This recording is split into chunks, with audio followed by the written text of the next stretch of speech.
Howdy, AP Bio folks. It is time for the time-honored tradition of the APep Talk. For the AP Bio exam, it's been a weird year in 2020, but yay, adapt or perish, right? Now, key thing that we should notice, of course, is the ultimate goal is to make yourself proud. I know you'll make me proud, but make us all proud of the hard work that we put in this year, the learning that you've accomplished, and think about all more we could have learned with more silly time inside. But the good news is the exam's going to be a piece of cake because you've survived my class. It's almost as easy as tater tot toast. Get him, Finney. Get him. Make us proud, people. Now, AP, of course, stands for many things. It could stand for almost passing, a lot of procrastination, always painful, a lot of palabras. You know, Spanish is good. Absurd packets. Yeah, GR. Woo-hoo. Always pushing, Neil. Anxiously panicked. But in reality, it should stand for a piece of cake. And an A5 is possible. So just keep your confidence up. This is going to be easy breezy as long as you prepared. And I know that I've done my part because you've been forced to do your part. Now, if you're complaining about getting ready for this thing, realize that you got an easier load than most kids this year. And this is just a small sample of all the videos that I've got to do for all my classes. Hey, look, there's Dr. Eve. I miss lasers. Hey, that says rectum. Awesome. Now, key things I wanted to give you with some tips. I shared this with you during the Eco Blitz, but I want to throw it out there too because you probably ignored it at that point. These are the scars and big ideas from semester 1. So, hey, CC, spam. A cool milk fireworks. H2O. Good old Sticky Mickey and his magic, right? MICKEY H2O. Honks. Should be thinking about strippers, but not the kind you're going to think about in college. Ain't nothing but a G thing, delta G. PPMAT, cytokinesis, chop, nice cleavage. Nice cleavage, right? All that stuff along with the fly junk lab, those poor flies. That should, of course, trigger some things. Hey, the ribosome, it works for the EPA, but it goes ape.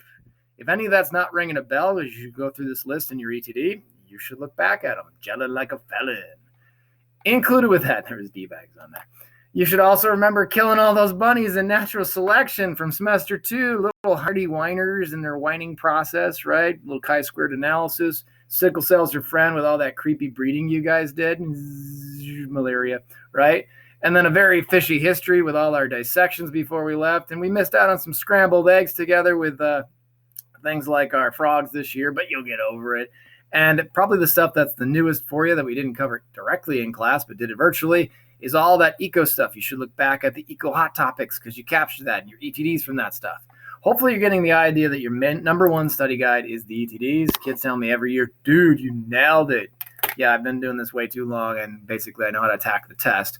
Included with that are your scars. Those are the ideas that you decided you were struggling with that were the most important. Look back at that stuff. You did the hard work for yourself at this point. With the lab benches are designed by Pearson. I would bet that at least one of the questions is going to reflect lab questions and talk about experimental design, some stats on it. Look back at any ones that you're like, I don't remember how we did the bean lab. You can look at that, right? Don't look back at all of them. Just skim through them. That's why your MVPs will speed things up. We did a bunch of practice essays with the FRQs. Figure out which FRQs you had the most trouble with. Study the stuff you had trouble with, not the ones that you got aced, because that would waste your time. What I would ultimately do is pick your 5 most challenging chapters and topics and look back at those GRs and all of the MVPs that we did on the pages to help yourself out to know what you got to do, right? Focus on your weak points and get those. Biggest thing on test day, make sure you got it all set up and you're ready ahead of time so you're not rushing. We don't want a bunch of stress hormones and epinephrine running through your system. We want you to be calm. Research shows that if you do 20 minutes of journaling prior to doing a test or an essay, it gets the juices and the synaptic connections of firing so that you can write better and you'll be calmer. Biggest thing of all, don't spend the whole night before the 18th studying up because you either know it now or you don't, right? Biggest thing you need is some sleep so that you can have all those sodium potassium pumps, reset all your nerves, and get them ready. You also need to move proteins out of the cells so they're fully functional. And then eat yourself a delicious breakfast because ATP is good for the AP, right? Chant time. ATP, ATP, ATP, ATP, ATP, ATP. Don't forget the PI, though, because, it's disconnected. It's inorganic. Works better in a crowd, but hey, whatever. Now, key things, of course, this is all about making yourself proud and making me proud because I put my work in, and I know you've done your work, most of you anyways. Now it's time to cash in. Let's rock up those Cinco de Mayos and walk away from this thing with true pride in ourselves. And then we'll go on and, the rest of the year will be easier and we'll save the world. That'll be great. Okay, cool. Good luck, folks. Hope to see you in the funny pages soon, and I'll see you at the last meeting. But you got this thing. It's easy compared to Neil's class. Woo-hoo!